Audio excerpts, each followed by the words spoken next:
And we're on. Thank you everyone for joining. Welcome back to A Fictional Escapist. My name is Chris, and today we are joined by Kay from Kay's Hidden Shelf, Mark Timmony, author of Blood of the Spear, and Bryan Moore, the narrator of the new audiobook coming out for Blood of the Spear. We'll just do a quick round of introductions, starting with you, Kay. Yeah, I'm Kayla from Kay's Hidden Shelf. I do a bunch of booktube content over on my YouTube channel. I read fantasy, sci-fi, and a smattering of other genres thrown in there. I'm really excited to talk about this one. And I'm just, yeah, I really enjoyed this. So I'm really excited that an audiobook is coming out for it. Thank you for having me. Of course, over to you, Eric. My name's Eric, and I'm an audiobook narrator. That's really all I got.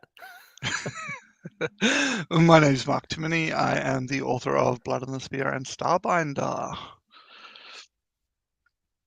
Awesome. Yes. Yeah, we have them on Kay's display. Thank shelf you, Kay. behind, just as a product placement. Well, I have one thank you. behind me over there, but it's a bit blurry. Yeah.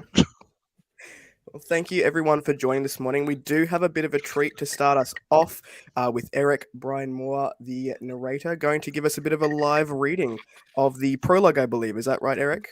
Yeah. All right. That's Once the you're ready, plan. take it away. All right.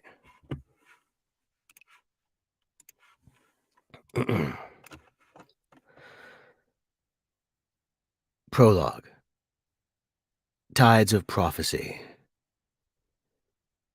Tamarin's wards shimmered on the air as heat enveloped him, and his vision swam from the smell of sulfur until a secondary ward cleared it away. Thunder rolled overhead. He glanced up, eyeing the light show as a greater daemon struggled to push its way through the veil. Void fire bled through the tear in the sky, purple, indigo, and azure, but nothing else. The tear stabilized and faded even as he watched. The daemon, possibly one of the great shock regale, was too large to force its way through without a Sauron to assist it. And no Sauron, no summoner, had been suffered to live in centuries to bring one forth. He dropped his gaze, eyes adjusting to the red glow of the lava, the rock walls around him pitch black. Halloran, he said, naming the place. He eyed the walls of the volcano that now occupied the site of the once glorious city. How far you have fallen. Tamarin had not returned since he and the others had broken free of their prisons. Broken free was not entirely accurate, not when doing so required one to shed the body you were born with. The dull ruby glow offered little in the way of illumination, but he could make out the rift, glistening in the air like oil on water, an abnormality in the natural fabric of the world. With an involuntary swallow, Tamarin pushed past his fear and made his way towards the breach. He stopped before the rent in the air, the doorway that led to his prison, and made a show of straightening his tailored long coat. Sweat broke out on his nape that had nothing to do with the temperature. Tamarin took a breath. Cursing his hesitation, he stepped into the rift and screamed. Dragged across time and space, his body twisted, stretched. Pain washed over him like razor-sharp knives scoring his flesh. Molten light eviscerated thought and stabbed his soul with shards of ethereal glass. Tamarin screamed, his throat burning, body breaking down. But slowly, agonizingly, he pushed his will out, surrounding himself in a shield. Then he was through the rift, and the pieces of his body reasserted themselves, knitting back together around the core of his mind. He fell to his hands and knees, gasping, and waited for the pain that sizzled along his abused nerves to subside. He'd materialized on a platform suspended in darkness, lit by blooms of bound flame that hung above it like a chandelier. His breathing finally eased when a pair of dainty feet housed in gray velvet slippers stepped into his line of sight. "My dear Tamarin," Lord of Shadows, came a cooing voice. You do so like to make an entrance, don't you? Damara. His lips twisted in a sneer as he pushed himself up, his eyes gliding over the wide hips and ample cleavage of the short woman before him. Naturally, she was wearing water silk that sculpted every curve, its shimmering turquoise and steel-gray coloring reminiscent of the sea before a storm. Wiping the distaste from his expression, Tamarin absently smoothed the ruffles at the cuffs of his coat sleeves. "What do you want, Diamata?" he asked, and watched her coal-lined eyes flash at the use of her true name. "Stop antagonizing him, Damara." Tamarin shifted his gaze to the taller woman. Where Damara wore the colors of a storm-laden sea, her sister was adorned in a gown of sparkling shards. Cryshell, one of the more decadent fabrics of the old world, was made of tiny crystals that traced her body like a veil of stars, hinting and tantalizing, yet revealed as little as the angular eyes that bore into his own. Solik, he nodded to her and stared around the platform. Where are the others? 10 crystalline cocoons riddled with hairline cracks stood in a scattered circle around the platform. Once they had all pulsed with the dark violet light of the void. Now 3 of the tombs glowed with the soft golden radiance of the light of the Eye of Eternity. One more than had done so when last they'd met here. So another has fallen. Or found freedom. It was challenging to decide which term was most accurate, and only 2 of the remaining 8, 7, were here now. Was he late, or did the others fear to come? Very well, Damara snapped, glaring at Solik. Greetings, Tamaran. The others have already gone. Gone? He spun back to her, outraged. I am not in the habit of being summoned only to find I wasted a trip. Where is Sarnorn? Are you blind as well as simple? Damara spat. Look!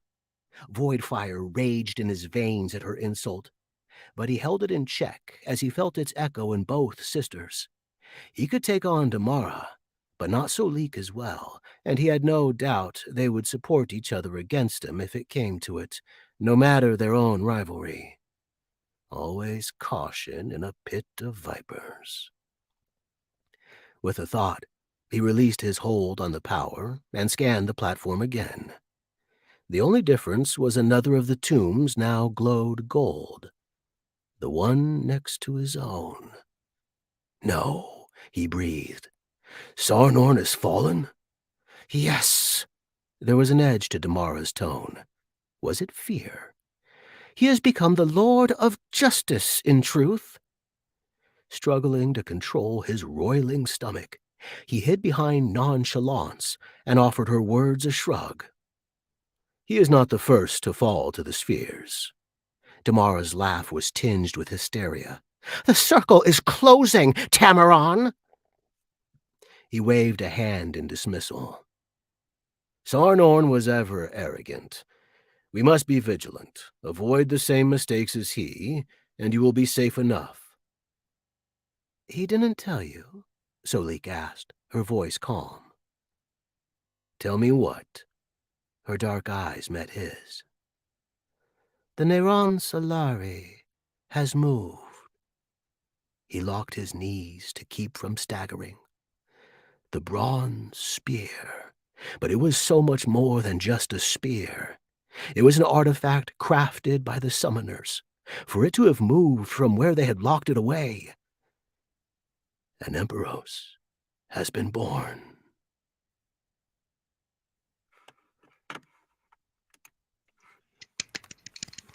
That was awesome. Like Ari was riveted. She was listening, yeah. Yeah, she when was. the when when you voice, even I saw Rachel, who you can't see at the moment. She was like, "What's this happening on the screen right now?" She jumped in. That was awesome. Thank you, Eric. Thank you for Yeah, sharing. thank you. All right. Well, I know that Kayla and I have a few questions for you. The first one, we're going to go to Mark and ask that question that all authors love to be asked at the start of these interviews, and that is Blood of the Spear is this incredible, epic fantasy. So, just before we jump into other questions, can you give us a little bit about what Blood of the Spear is all about? Oh my god. The elevator pitch that I've never perfected. Blood of the Spear is about two half brothers, Kyle and Darian Torrance, who are marked by prophecy and destined to save the world.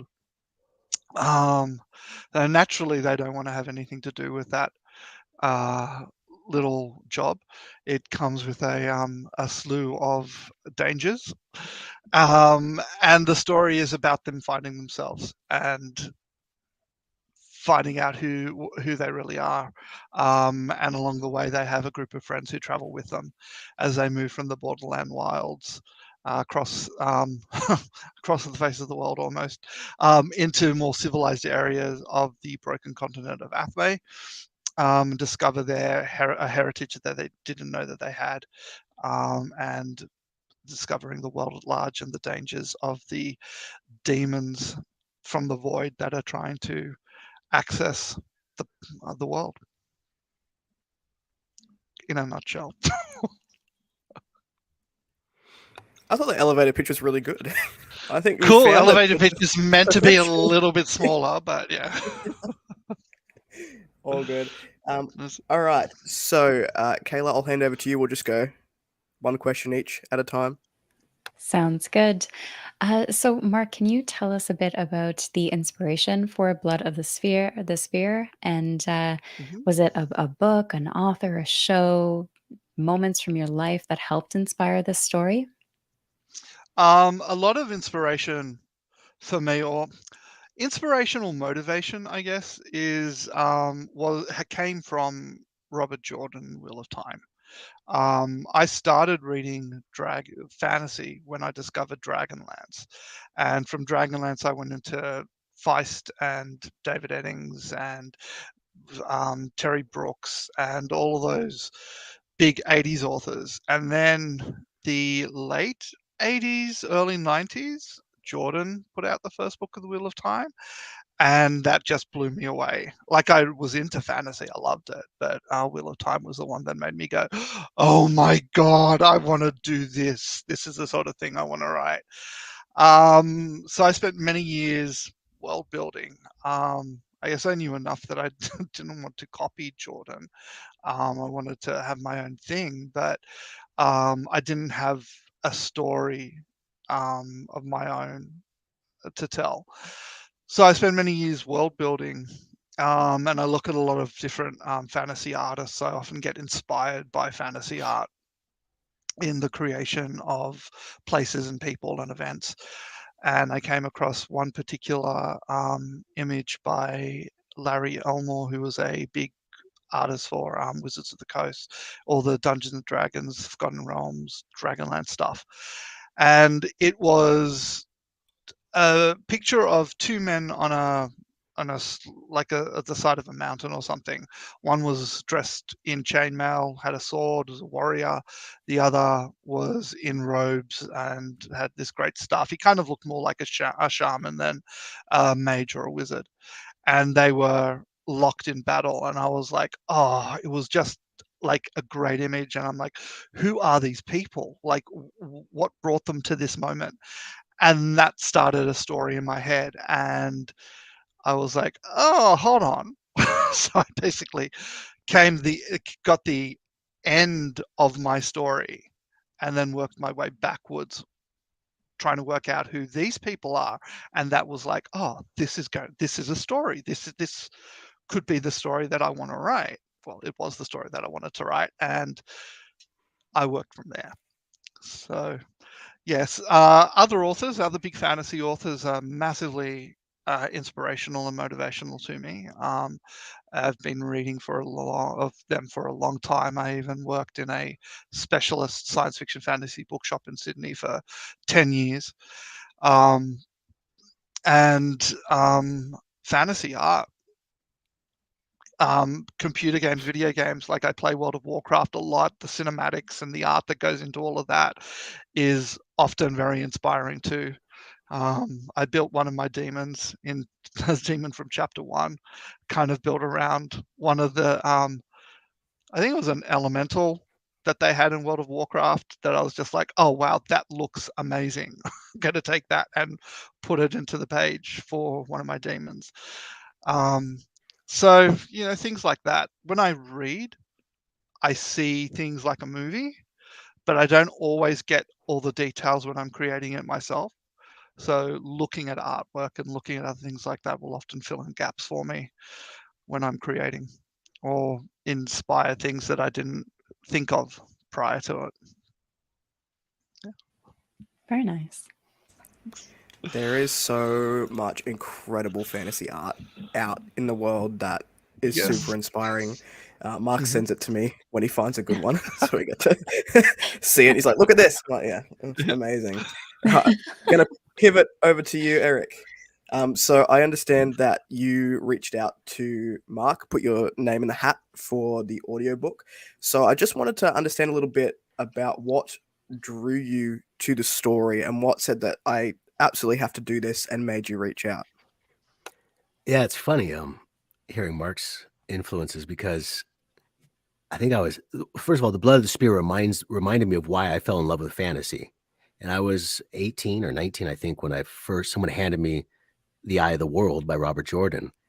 And that changed me as a reader fundamentally. I think the book I read before that was like Angela's Ashes. And I was like, this is the stuff I read. And then after that, I'm a fantasy guy, like Yeah. to this day. And this book reminded me of that first Robert Jordan book. There's just there's elements and kind of this overarching tone.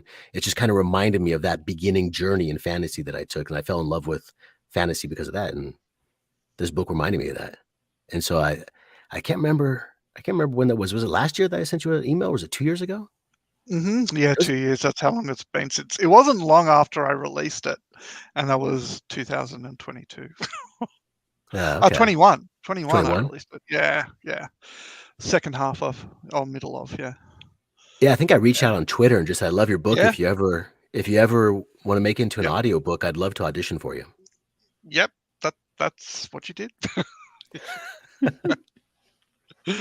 Which was great. I always wanted to, like in my head, I'd always wanted to do an audiobook as well. But I had no idea how to do any of it.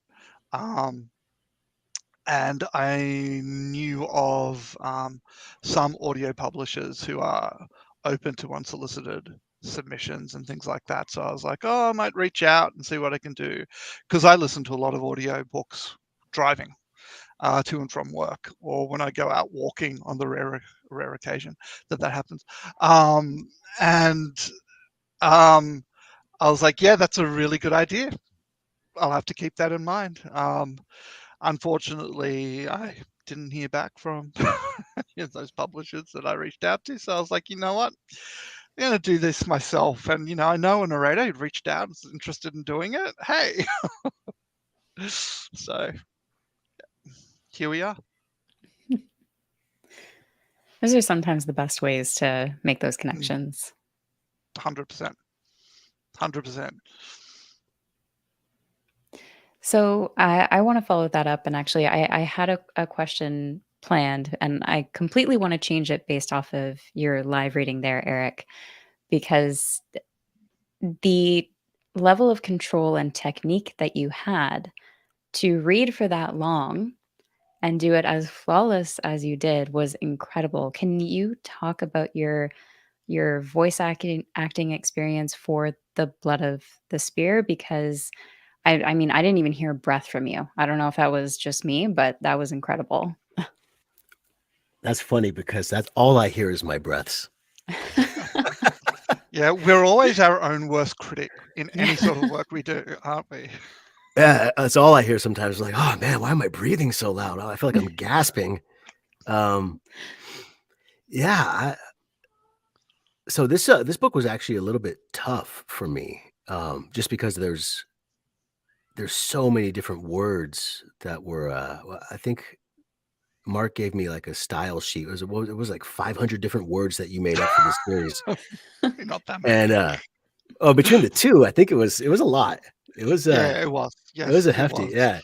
And then so like, and I've lived overseas for 2 decades, and you're from Australia, so like I'm trying to get your pronunciation. I'm like, wait, how was that supposed to sound? So there was a lot of stop and go for the first like 50% of the book, but then yeah, I think, I don't know, I just got it settled in at some point. I'm not quite sure why I didn't make any mistakes this time. I guess the having you guys watching was a little bit, got my nerves up a little bit, helped me glide through. Yeah. And But Tom, yeah, you're a professional. this was my I think I've done 180 books. So Wow. yeah, I'm That's not a Yeah. spring So, chicken anymore, so to speak. yeah, you're not an amateur. Yeah. You got some experience there to help. Yeah, it's taken a while to feel confident, but I'm at that point now where I'm like, "Ooh, okay, I can nail this, I think." Yes, you But can. even then you hear I still add the "I think." No, you can. I'll second that. Yeah, that was incredible. And that sort of leads into, I guess, another question that I had for you, Eric, was how long have you been narrating and what genres are your favorite to perform, and are there any other genres that you would like to branch into and do more of? 6 years, I think. 6 or 7 years, 180 books. I do a lot of romance under a pseudonym. I do a lot of like a shifter romance, like Scottish werewolves and things like that. And under my own name, I do a little bit of everything. I think that the stuff that I would like to do the most is the stuff that I enjoy reading for fun. Fantasy, lit RPG. I would love to get a good zombie series going. Stuff like that. Horror. I love a good thriller, detective whodunit every now and then. All that stuff. Anything with good characters that's just fun to read.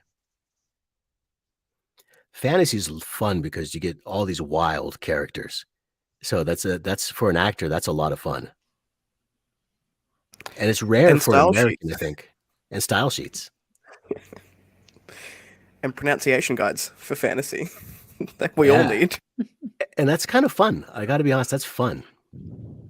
As irritating it is as sometimes when I can't get it, I'm like, let me check again. And then I check and I'll go back and I'll start reading it. And I'm like, wait, I just checked. Why can't I remember how to say that? And I'll go back and forth. Finally, in my 5th take, I'm like, oh, I got it. I'm not a narrator, but I feel that struggle just reading books as well. Yes. Well, I'm always a big one for readers should pronounce the words in the book any way they like. It doesn't affect me or the writing at all.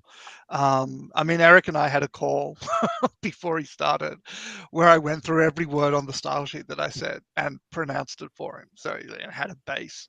I try to make most of it to be spelt phonetically, like the same way that it's actually written. There is some difference in inflection I found between cultures. So like how I would inflect nouns or consonants as an English-speaking Australian, as opposed to somebody from America, can be a little bit different. So that was occasionally we'd be like, "Oh, hold on, what? How do we do this?" But otherwise, no, it was perfect. I did have a silent chuckle when Eric was saying that. How would he pronounce stuff in in Australian? Because it's just such a weird accent to nail. And I listened to a book not long ago which had an Australian accent in it, and it was just awful. It was the worst. I But don't try. That's It's a tough, how we speak. it's the hardest I accent.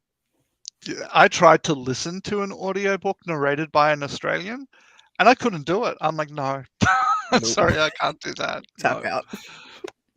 So yeah, unfortunately. Yeah. That is unfortunate. I know in Canada we get a rap for having accents too, but we get different accents across the board. You go from French to East Mm. Coast, and you get all kinds of different accents. So the one thing that we get a lot is a boot. Yeah, I we was say gonna say. a bit- that's the one we get the most. So are we swapping back to you, Mark, I believe? Sure. So I'd love to know what your experience was like when you heard the narration of your book for the first time. How did that feel for you? It was really exciting. It was really good. Eric did an amazing job. So I get really, I get really particular about narrator's voice. And there are some narrators I can't listen to, I just don't connect with. And then there are others, they're okay, but they kind of it's a little bit bland. Everything sounds the same. But Eric, for me, hit it out of the park. Was everything I could possibly hope for. Um, Me listening to my own work being read back can at times be, for me, cringy, and makes me go, oh no, I should have written that sentence differently, or I can't believe I used that word twice so close together, sort of thing. But, that's just live and learn. First novel, hopefully I'll do better going forward. I mean, one of the things I did in my edit was to have Windows read the entire manuscript to me. So I was listening to it. And the voice to text function in Word has actually become quite good. And you can have female voice or male voice. And so I had kind of listened to it before. Obviously, they don't do character or characterization. It's just like straight stuff. But it's quite good, and they seem to recognize punctuation, so exclamation points and things like that, and the emphasis of the word changes when they're reading it back to you.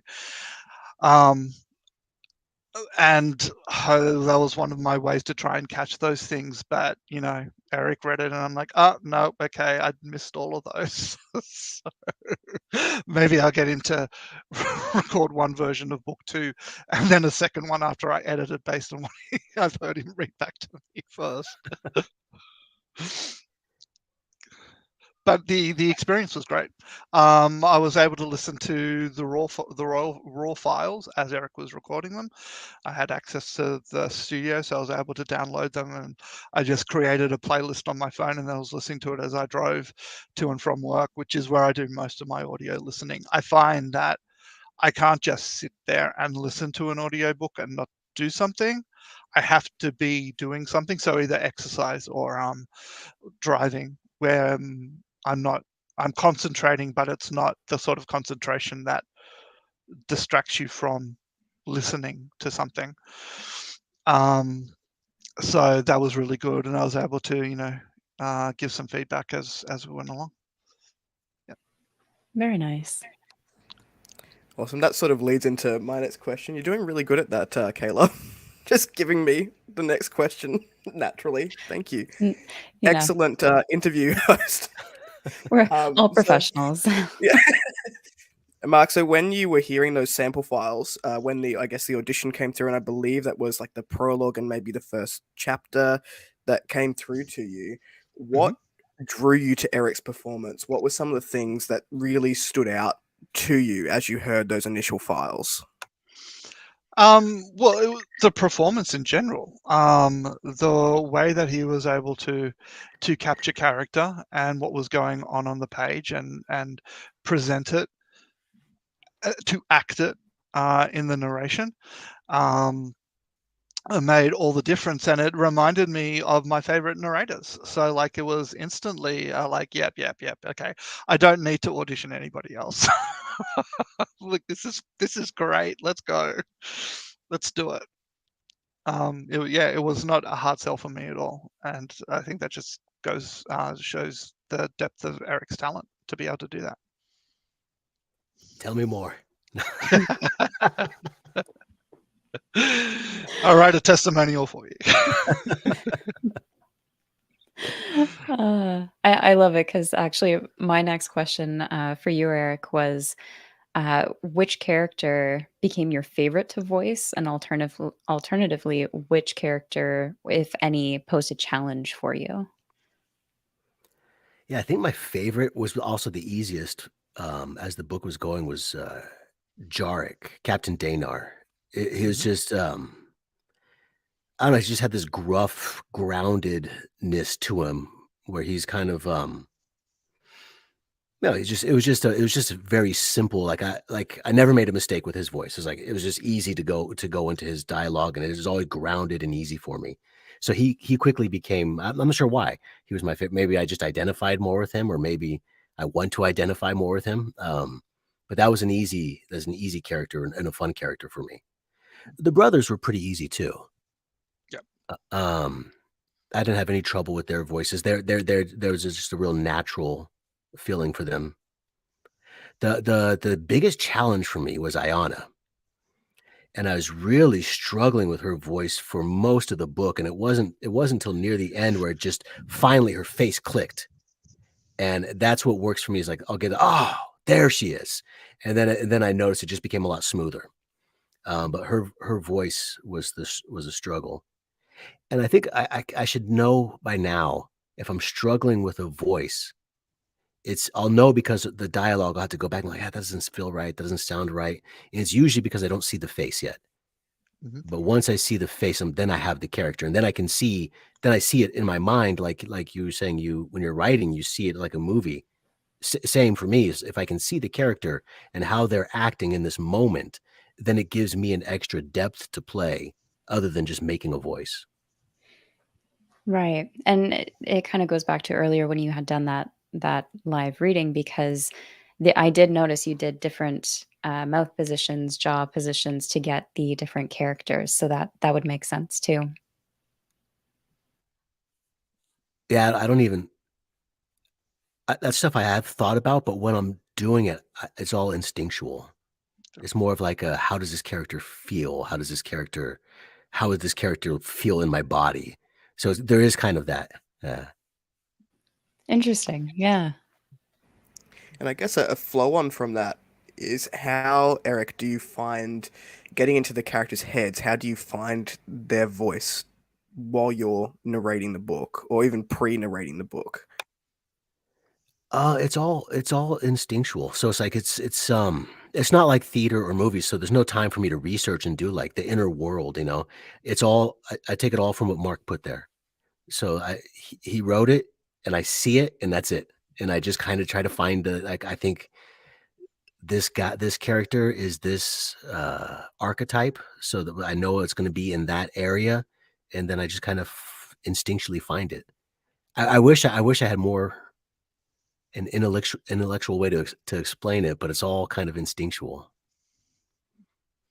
I did take a writing class a long time ago, and I think kind of understanding archetypes helps a little bit. Like, okay, this is the mentor. Okay, this is a love interest. This is that does help a little bit. No, it makes sense as well if you're putting yourself in the mentality of the character and trying to embody what they might sound like. You're basing it off of that instinct, like you said. It's just how to hold yourself, if how they might hold themselves. It when you're talking, all of that makes a difference. So it definitely makes sense. And sometimes I'll cast an actor. Like I'll be like, oh, this is this person, and I'm terrible at impressions, but I guess that's good because then you don't know I'm doing. Oh, that's Morgan Freeman. No, it's not. It's just some old guy. Yeah, would almost be like a guide for you. Yeah. Yeah. Yeah. And that's actually a fail-safe that I use if I'm ever like, I just don't know. I'm not getting this character. Then I'm like, oh, I'll just put this actor there, and that'll help. Mhm. Oh, it makes sense. I like it. So for Mark, I am really curious, as this is your first audiobook that you've had commissioned for your writing. Yep. What's something you wish you had known beforehand? And is there anything that you might put out there for someone else looking to get an audiobook done? Well, nothing in the actual process. That was really smooth, I felt. Um, the distributor that I'm using has all these wait times for release of the actual book after you finished it, which I was not aware of beforehand. So knowing that it takes something like 20 to 30 days after you've submitted the book to them to get it into audiobook shops, and that Audible can take up to 45 days. That would have been handy to know beforehand, because then I could go, you know what, this is going to be the release date, and I've got this time in the future. Whereas I'm going, oh yeah, 10th of July, that's when it's going to come out. It's like, maybe. It depends on how accurate the wait time is. So being aware of that. And look, to be completely honest, that sort of thing was something I wish I'd known with the release of Blood of the Spear originally as well. So with the release of book 2 and timing things and getting copies out to ARC readers beforehand and all that sort of stuff is something that I'm much more aware of, and will be built into my whole expected publication date. Yeah, I didn't realize it took so long once the files were in. I didn't either, but there you go. What can you do?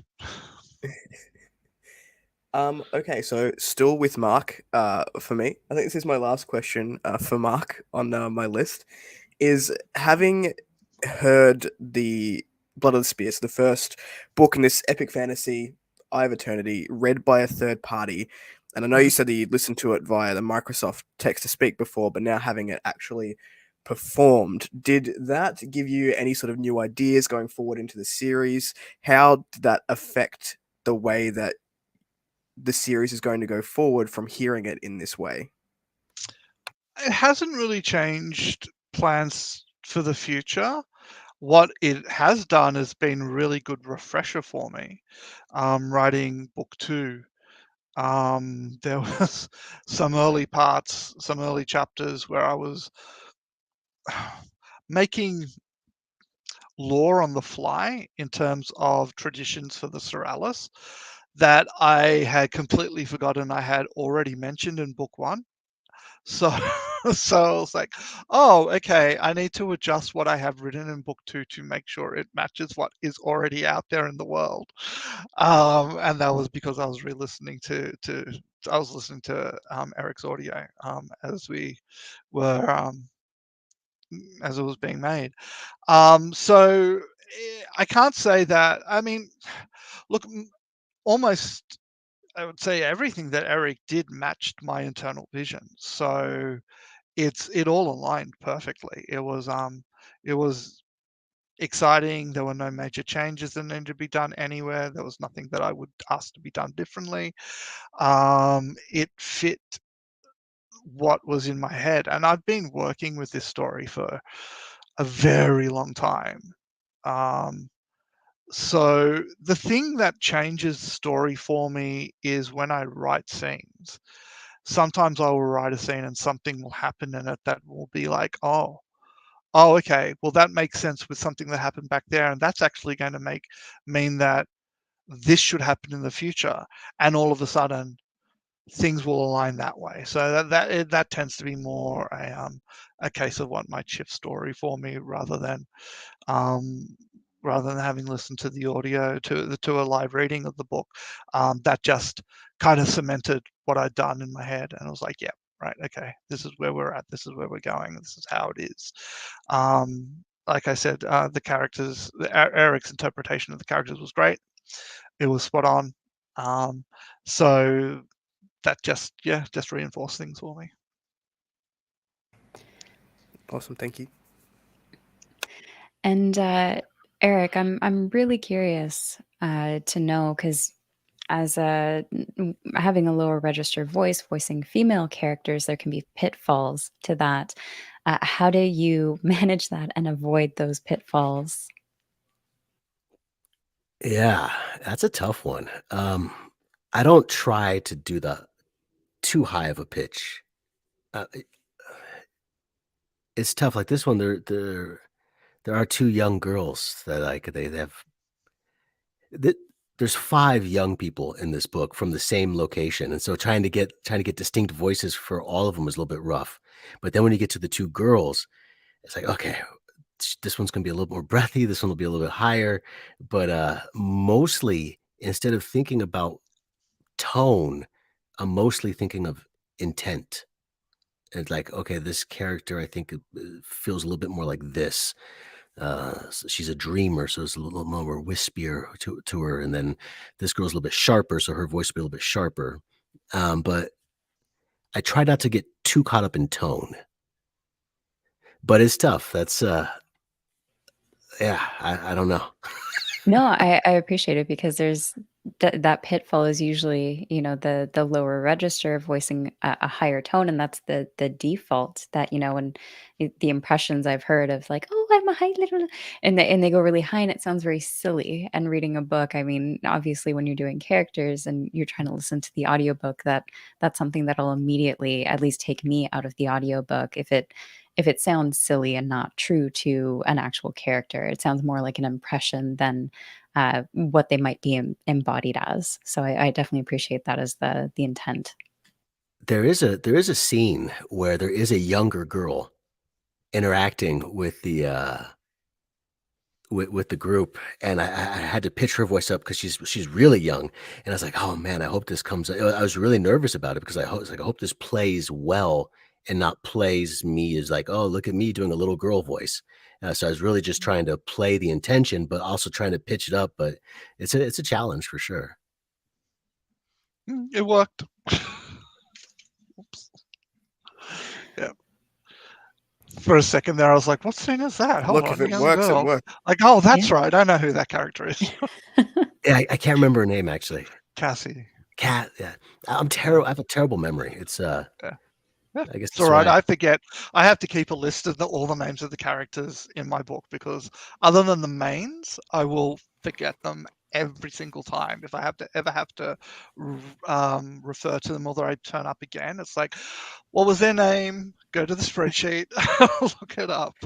She had. I think you wrote her with such a distinct voice, Yeah. and I was like, I was like, I kind of. There was a moment there I was like, I think a British narrator would have nailed this a little bit more, and Yeah, I possibly. Kind of like street urchin, yeah. omnibus type thing. Yeah. Yeah, it was kind of Yeah. written there, and as I was reading, I was like, there's definitely a British feel here, but I don't want to get Yeah. caught up because I'm not doing That's British okay. accents.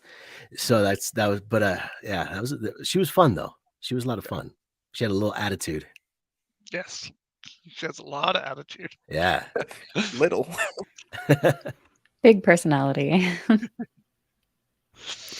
I'm curious. This is actually a question for Kayla. Uh, But when you read as a reader, because Kayla and I are the readers of the group, do you actually hear different voices in your head if you're reading physically, or just when the audiobook is being narrated? I think it depends on how the story is being told, but usually yes. So if the story is being told from one perspective, the other characters are kind of in that voice of the main view. But if it's multiple POVs, then I think I usually hear them in different voices. Because it honestly, and for that reason, actually, it makes it hard when I start a series as a physical copy and then I jump in as the audiobook because I've already got those voices stuck in my head and how I read them. And it's a bit of a readjustment. I don't know if you find the same, Chris, if you've ever done different audios or different experiences with that. One of my favorite things about reading, I struggle a lot with fantasy if I don't physically read the first one. So I tend to read the first one physically before I jump into an audiobook for the next one. And then my favorite thing about that is that I've pronounced all the names wrong in the first book in my head. And then as the audio comes in for the second book, I'm like, oh, that's how all of that is pronounced. It's like a cheat sheet at that point, right? Did I? Which leads into my question for Eric is, I know that Mark gave you like a style sheet and a pronunciation guide and whatnot, but what did you think of some of the very fantasy-esque character and world building names? Were there any that you needed to double, triple check with pronunciations, how you heard it versus what Mark has written it as? Oh yeah, we so we did a Zoom call where he made he made a list of all the words, which is great. It's really helpful. And then he pronounced them all. And then I took some notes. And then like a week later, I recorded all of them and sent them back. And then I was like, let me know if I'm missing any. And then I think there was like a dozen or so where I missed. And then we kept working those. So then I had that audio file always open on my computer. So while I was reading, if I came to a point where I was like, how do I say this again? Nesalari. And I'd go check and okay. And then I could keep going. So yeah. But that's part of the fun of fantasy too. That's the stuff I like. Yeah, Eric has the hard job of actually saying the words. So I know how they're pronounced in my head, but it's rare that I say them out loud. So when we were going through this call, I'm like, hold on. How do I pronounce this out loud? That was fun. Not a little bit confusing. Now the entire world is like going to know how to pronounce them because Eric's done such a fantastic job on this book. 100%. Yeah, that's right. So, Chris, I actually have a follow-up question for you on just based on that conversation, because have you ever run into scenarios where you give up on trying to pronounce the word in your head and you just blank it out and go that word and skip on to the rest of the story? Yes. Nearly every fantasy book I picked up, there's one word that gets me. I'm like, nope. I've done it when I've been recording as well, where I'll be reading out a blurb of a book and I'm like, absolutely not is that word coming from my mouth onto this video. Funny you should say that, because when I'm writing, I will come to points where I need to put a made-up fantasy word in, and I'm like, I don't know what this is, and I don't want to interrupt the flow of the writing, so I just put XXXXX and move on. And then in the second draft, it's like, right, we need a word here. Let's throw some syllables together. Let's sound it out. I think you fantasy authors just have fun with us as we're trying to pronounce stuff. I love it. I love how that crosses over from the author to reader experience. I'm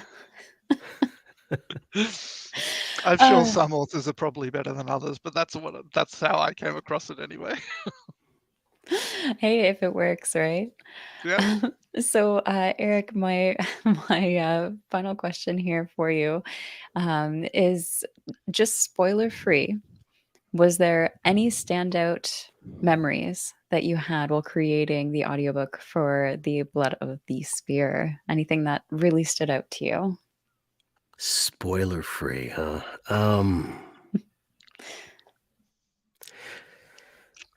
There's a lot of action in this book. I didn't realize it the first time I read it, and then when it came to recording it, I was like, "Ooh, there's a lot of action scenes in here," and it was fun for me because they're young, not experienced protagonists, so the subtext is like almost like panic, and like there's like, oh my god, what's going on here? There's there's demons coming, and so like you can't be cool guy narrator, like then you gotta act the subtext. So there's a lot of like kind of fun coming of age action scenes of a warrior and a young confused mage. That's a lot of fun in there. I love that How it was many the times action. did you read the book before? Yeah, so acting? I read it the one time when I sent Mark the message, and then I narrated it. Normally, I would read a book beforehand. Sometimes, usually, half the times, I often read the book beforehand to study. But because I had already done it for this book, I already kind of had a handle on the characters. So we went over the words, so I didn't have to prep it. Other than that, so just the two times. But the reading it for fun and narrating is, I mean, it's like the difference between a shower and a day spa. When you're reading, you're just going, but when you're narrating, you have to luxuriate in the book. Like every scene, you don't want to miss anything. Like I heard George Goodall, a famous narrator, he talked about trying not to leave anything on the table, getting it all out there. And so like you're trying to see the whole movie, hit all the subtext, all the little emotions, and it's a different, it's fun. I'm not sure why I started saying that. Well, that actually makes me quite curious on your second read through and it being more in depth. How much more did you notice for, any hinting, any story plots, character arcs? Did you notice anything more than the first time around? Oh yeah, definitely. Because the first time, I'm just reading for fun, and you go pretty fast, and there's stuff happening in the world. My daughter's hanging off of me. The wife is asking me questions, so the world is happening. But when I close this door and it's just me and the book, and you're really taking your time, and you're trying to make sure, did I say that sentence right, so that people will understand me. You kind of start to notice everything. At least I hope it's everything. Because it's playing, and you get all the subtext, and yeah. So, So, like, immediately I was like, "Oh, I know who this character is. I know who inspired this character." And now that you said "Eye of the World," I was like, "Oh, I know exactly who this character was from Eye of the World." And there's two characters in there. I'm like, I know exactly who these two characters were inspired by. I'm guessing, Yeah, but I'm pretty sure. yeah. You're probably right. And that's how I played them. So I hope so. Yeah. so if you have any theories about what might happen in book 2, I guess we'll talk about that in behind the scenes. And of course, this Straight audiobook into also spoiler has territory. got Starbinder as a bonus at the back as well. So there's the novella Starbinder at the end of the straight audio of Blood of the Spear. Was that the first time that you had read Starbinder, Eric? Yeah. Yeah. Yeah. That one was a lot of fun too. Yeah. That was the shortest thing I've ever written. And my editors were like, "Who are you? What have you done with Mark?" But that was a lot of fun to flesh. That was actually the original prologue I had written in the early 90s for what became Blood of the Spear. And I decided that that wasn't the place that we needed to start. We needed to start closer to the story. And was another prologue that was written that was then taken out. And the prologue that actually turns up in Blood of the Spear was written a month before, I handed the final draft into my editor. She came back with a lot of notes. We took out the first 5 chapters of the novel, and I wrote a new prologue at the same time, which is what the prologue is in the story right now. And then with Starbinder, I went back and I was like, right, there's some bones in this. I'm going to flesh it out into a novella, which I did. And then we got 6 chapters for that, for a little prequel story. For that one, I only read the first half. Mhm. And then I jumped in and just started because I was like, all right, I gotta get this to Mark quickly. I'm already running behind here. Let me get this out. So I didn't know the ending. And then when I was narrating, I got to the end, I was like, oh, it's her. I'm pretty sure I texted Mark immediately when I read that sentence, and I was like, "You did that to us." But it Yes, was well, that's why such a good reveal. yeah, that's why it's like, well, where do you start? Do you start with Blood of the Spear or do you start with Starbinder? It's like, well, you can start with either, but if you read Blood of the Spear first, there are some Easter eggs and some things that happen in Starbinder that you get more of an impact. It might be a little bit more impactful having had the knowledge of Blood of the Spear first. So doing the audiobook that way works. It's like, well, there you go. Read Starbinder or listen to Starbinder after you finish Blood of the Spear. Yeah. Well, I think we are at the last question. I have a part, and then Kay has a part, which sounds way more intelligent than what I've written. So I will let you say that. So the first part of the question is for both of you. Can you tell us a little bit about the actual process from creating the audiobook from beginning to end? How was it for you, Eric, as the performer, and Mark as the author, listening to this book being done, and what was the whole process like for you as a pair? Well, for me as the author, it was easy. I mean, Eric did the hard lifting in this. I just got to sit back and get the files and be like, yeah, okay, that's all right. Or like, oh no, this was wrong. Not that there was much of that. So yeah, it was for me, it was easy. There was, like I mentioned earlier, some cringe factor, and that was nothing to do with Eric's performance. That was to do with my own writing. And just, I can never read my book the same way that a reader would read it. I'm too close to it. I'm too familiar with the characters, the thoughts, and the process that went into it. So, and I felt that that's the same as listening to it. There was a slight difference because Eric got to perform some things. So some things may have been performed a little bit differently than I had in my head originally, but it wasn't so far removed that it made made me go, oh no, that's not right.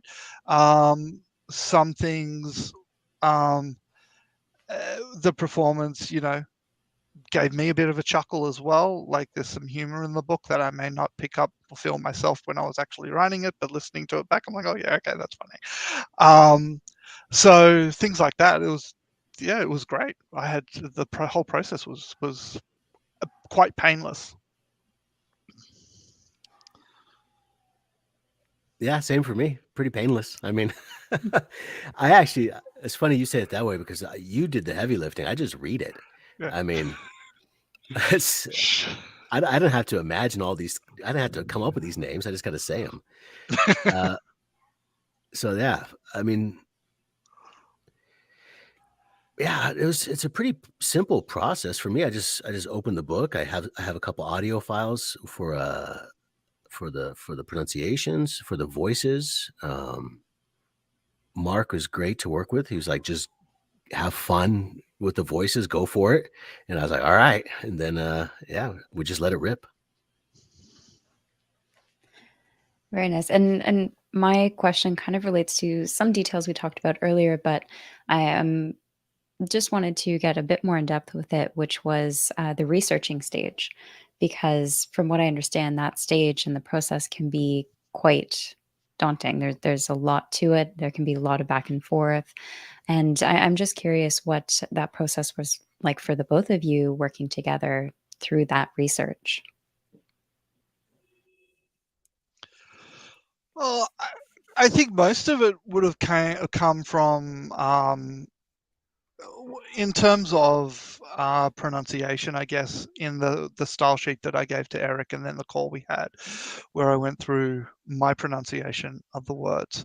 One thing that I've noted for future projects is, if I have in my head a particular accent, like regional, Earth-based regional accent for a character, I really need to flag that with my narrator.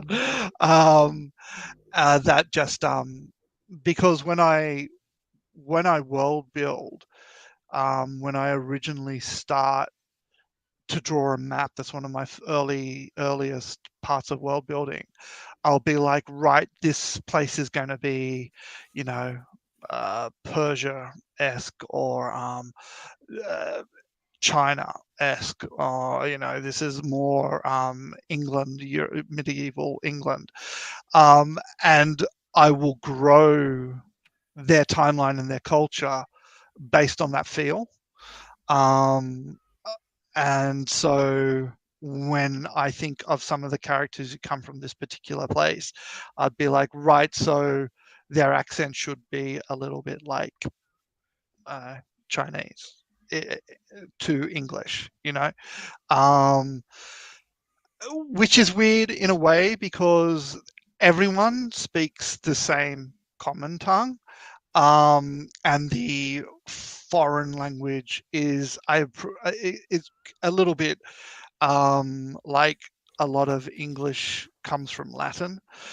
So High Assyric in this world is the tongue of the summoners, and that is the old tongue. So they all have a basis or a common thread through that, but they have their individual accents of English or common tongue. So moving forward, that'd be like I have to flag for Eric. Right. So this character's from here, and this is what they sound like, you know. But we were able to talk through that as I was getting the raw files. So yeah, that was easy. But it's just for me something that I'll put into the wheelhouse moving forward if I have any specifics like that. Yeah, that's the hardest one. That's the hardest part is the accents, especially as an American narrator doing high fantasy. I think the British can get away with, they have all the regions right around there where they can add all these different accents in, and it makes a lot of sense. We can't do that in America because if I start doing a Texas accent and a New York accent or like a Minnesota, like a Fargo, it doesn't. It's just you're automatically out of the book.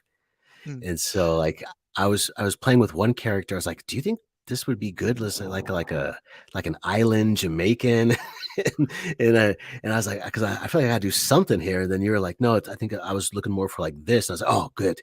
And then I was able to run with that. And so that kind of discussion helped a lot. I also find personally, for me, I don't like listening to English narrators that much. I often find some of them either sound to me like old men, or the regional English accents I just don't gel with. So for me in audiobooks, particularly fantasy, I actually really very much prefer American narrators. So that's just a me thing. Yeah.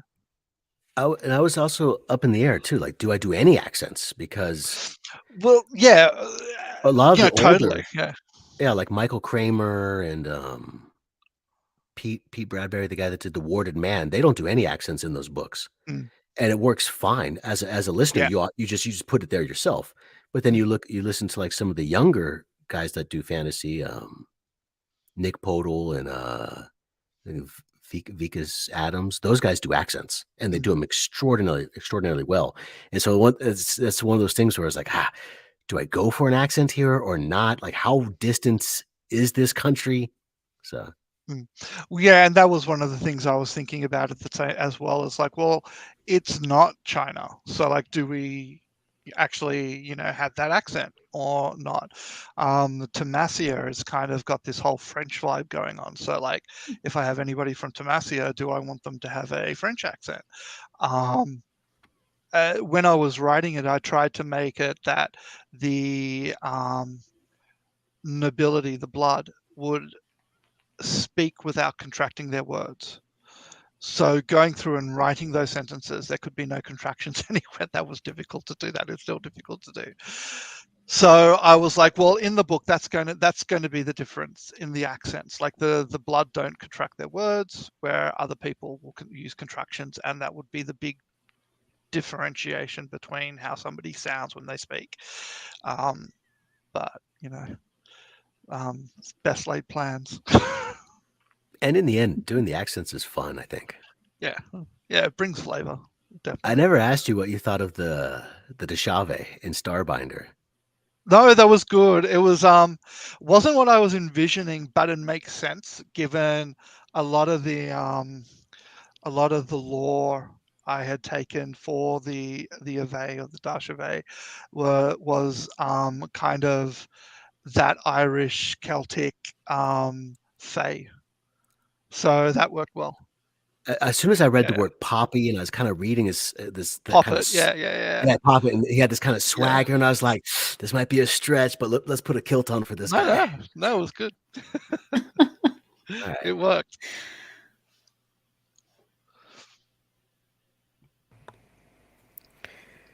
Cool. Well, that is all the questions that I've had. You've answered them brilliantly, even the ones that we threw in there. Kay, do you have anything else that you wanted to ask of Mark and Eric? That was all my questions as well. That was fantastic. Thank you both. Thank you guys thank for you. hosting this. Yeah, thank you. Of course. Thank you to everyone who has joined us here today. So that was a little bit about creating the audiobook for Blood of the Spear with the author Mark Timmony and also the narrator Bryan Moore, and of course the lovely Kayla from Kay's Hidden Shelf here on BookTube. Everyone's links will be in the description box down below, so you can go ahead and check them out.